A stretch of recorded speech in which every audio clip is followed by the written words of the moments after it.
up your executive view on our Fueling Sustainability interview series. I think I'd like to kick off the conversation in relation to what Accolade Wines have done with regards to ESG, knowing that you're 3-time winner of the Sustainability Manufacturer of the Year here in the UK. So do you mind talking us through what Accolade have done with regards to ESG? Yeah, not at all. No, it's going to be great to talk about it today. What have we done? We were lucky in we built a greenfield site 12 years ago, so we put in some good foundations then. We built a site which harvests rainwater. We actually put more glass in the ceiling, so you don't need to use as much electricity to light the site. So did some sort of clever things like that. But then I suppose what we've done is we've gone and put sustainability and looking after our planet right at the front of everything that we do. And I think some people say that, but then don't always bring that to life. So whether it's working with the teams on the production lines at energy loss, heat loss, conveyors running when they shouldn't be, we've gone and managed to get a real buy-in of everyone on site that was serious about this. And then over the years, we've been quite bold at times by embracing technology that's out there and giving things a go. So we, for me, have had our success, and it's lovely to get some of the external recognition recently, really for two things. We've put money where our mouth is. We've gone and done some big things, but then the bit that I'm probably almost prouder is we really have managed to find a way to get everyone to buy into it. So it's not just a thing you go and buy, it's very much a behavioural thing. Yeah, okay. And some of the things that you've done that I'm aware of, you've built a wind turbine, you have solar panels going on top of your carport. I think you mentioned to me about your waste plastic and 3D printing. Do you mind just touching upon some of those things as to when that became a part of the business? Yeah, each year we'll sit as a team and say where are we at our journey, and we'll probably go after one big material thing that might get the headline, like the wind turbine. We put the largest onshore wind turbine you're allowed on our site, which is just a phenomenal thing to do, provides over 50% of the electricity for the site. But we'll then go and do other bits. You know, we've been zero waste to landfill now for 4 or 5 years. The one that I'm really excited about at the moment is where we're 3D printing our parts, which goes tick. You don't have to transport your parts. You don't have to buy it from Germany.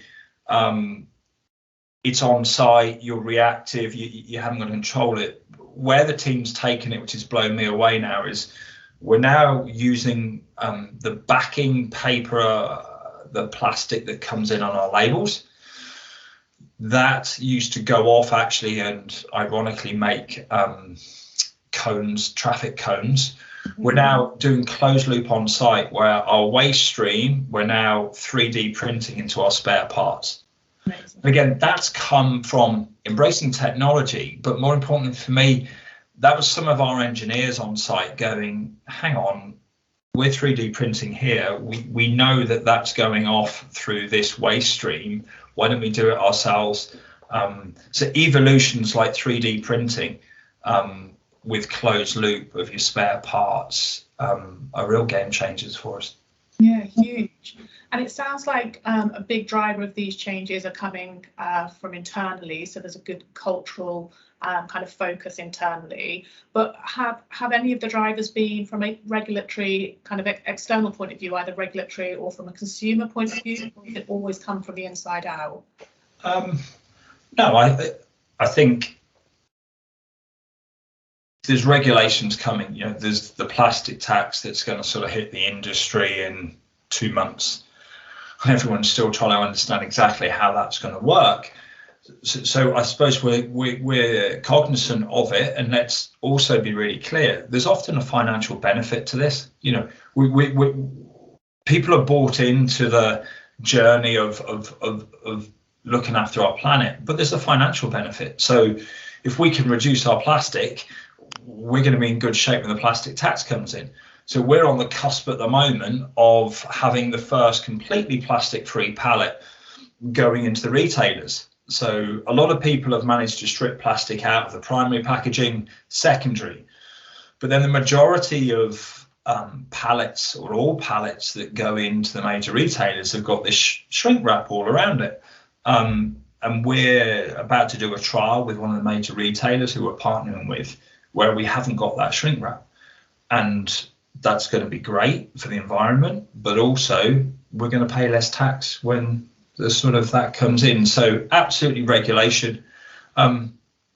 We have got board level buy-in, and again, I think that is critical. And because whilst I talk about the internal element, I think you really get that momentum when people believe that your business is serious about it. And therefore, some of the things we've done have taken a capital outlay on reasonably long-term paybacks.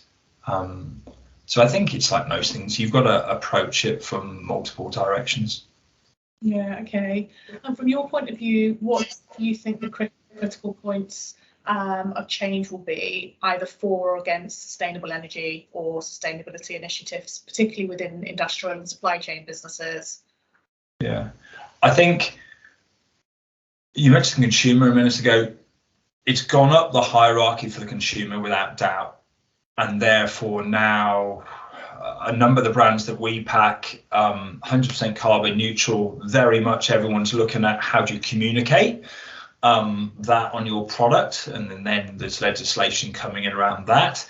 So I think going forward, if the consumer desires it and there's there, I think that ups the momentum. You then mentioned regulation. I think actually now employees, when they select who they want to go and work for, again, I think that really matters. And so therefore us being recognised, I think it helps in every which way. And then you get the momentum, because then people come and approach you. We are going to have the first electric HGV that's on the road in about a month's time. And that's happened. We're not the biggest business in the UK, we're the biggest wine business, but by no means the scale of some other people out there.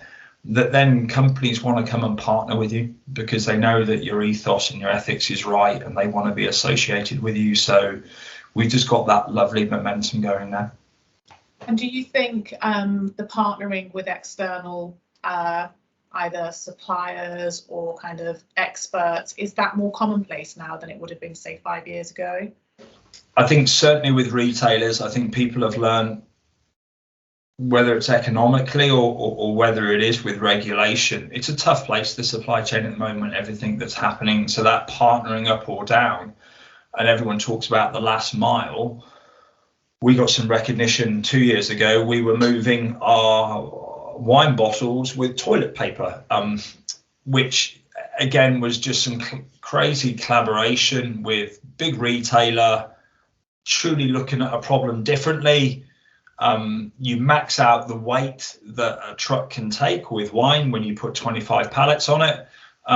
There's space for another 25 pallets. And this retailer had a large paper supplier just down the road for us. So we consolidate it together and do that. That would never come about, I don't even think, 5 years ago. That's a completely different level of transparency, because we were transparent with our transport costs, all three parties, and then, if you like, took an equal share of the benefit. And again, yeah, so that sort of attitude, I think, is really moving us forward. Yeah, okay. And you mentioned board buy-in, which has supported some of the kind of quite brave things that you guys have done quite early. Accolade Wines headquarters in Australia. Do you see a difference in attitudes towards sustainability initiatives within manufacturing businesses between Australia and the UK, or perhaps any other regions that you guys operate in? Yes, definitely. And the business is truly bought into it. But again, from a commercial standpoint, you've got to make sure that it's going to also drive a difference with that end consumer. I think over in Australia, ironically, they're a bit behind us in terms of the consumer let's say, loving the planet, which I find slightly strange when you look at the bushfires and stuff that you see happening there. But there isn't the requirement over there or the consumer to talk about it on packaging. We supply over into Europe. The Nordics, sort of Scandinavia, seem to be a couple of steps ahead of us, if I'm honest, in terms of their buy-in. And you look at even some of the network they've set up on recycling plastic and elements over there. So I think you're right. There are the different areas are moving at different pace. There's obviously clearly different opportunities. Our lovely Australian colleagues are embracing solar a lot more than us with a bit more sun. They're able to sort of get a bigger bang for your buck there. So definitely globally, regions are going at a different pace. Yeah, okay. And with regards to COVID, what impact has that had on the business over the last couple of years, and in particular your sustainability initiatives? Because like you say, they do require funding and investment. Has it negatively impacted at all? Hey, COVID's caused us a headache, and we've had to really focus on keeping the supply chain going. I think COVID's actually brought a slight behavioural high level of engagement. So we've actually just had our first 12 months of zero accidents, lost time accidents on site. And I truly think that when you look at the behavioural bit of extra hand washing, protocols with COVID, from temperature checks to face masks to sort of separation, I think it's raised everyone's compliance with certain policies, and that's through just engagement and understanding. So I've certainly seen a benefit from COVID with that. With regards to sustainability, not particularly. I think it's made the communications harder, without doubt, because like you say, a lot of what we do is about helping people understand why we're doing certain things to drive improvements. And therefore, when you can't have that true two-way dialogue, I think that's certainly limited some of the pace in certain areas of our business. Yeah, okay.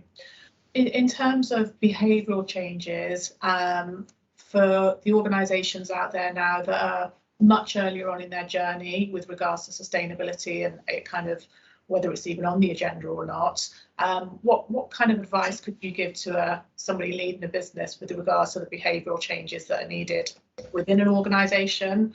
I'd be keen to hear your thoughts. I think there are two things. I've been asked before, how do we get to where we are?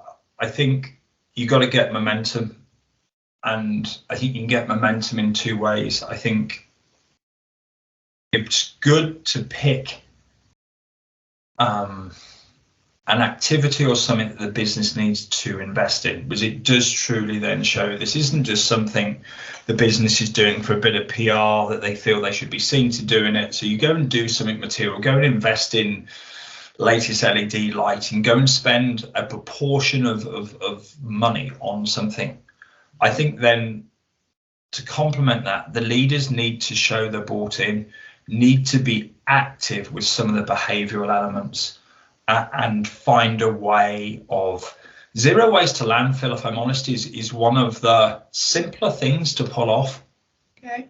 In terms of simply analysing the waste that's leaving your site, it's then about behavioural separation, finding the right partners for some elements that then need to see whether, like you say, some of our plastic goes off and becomes traffic cones. That's something that I think anyone can do without much investment at all. So find something you can go and actively do. I think at little cost. I do think it does help as well that if a business shows its buy-in with spending a bit of money as well.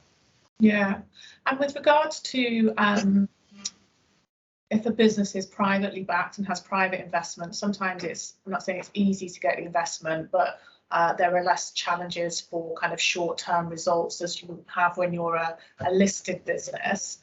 Do you think shareholders are going to be patient enough to wait for the return on investment when it comes to large projects like a wind turbine, for example? I think there are so many options out there now. So take our wind turbine. We don't own it. It's a power purchase agreement. So literally cost us nothing. So the payback from a financial standpoint isn't as great for us. We absolutely pay less per kilowatt hour. But ultimately, the guys who have funded the wind turbine, they're the ones who'll be making the greater financial. We've done that predominantly from a carbon footprint standpoint. So I think now there's more and more opportunities to go and look at different models depending on your financial position as a business. Yeah, okay. Thank you very much, Richard. Always a pleasure to speak with you, and what you're doing at Accolade Wines in the park is truly phenomenal. So I'm sure there'll be more great things coming out there soon. No, thank you very much, Claire. It's been great to talk about it.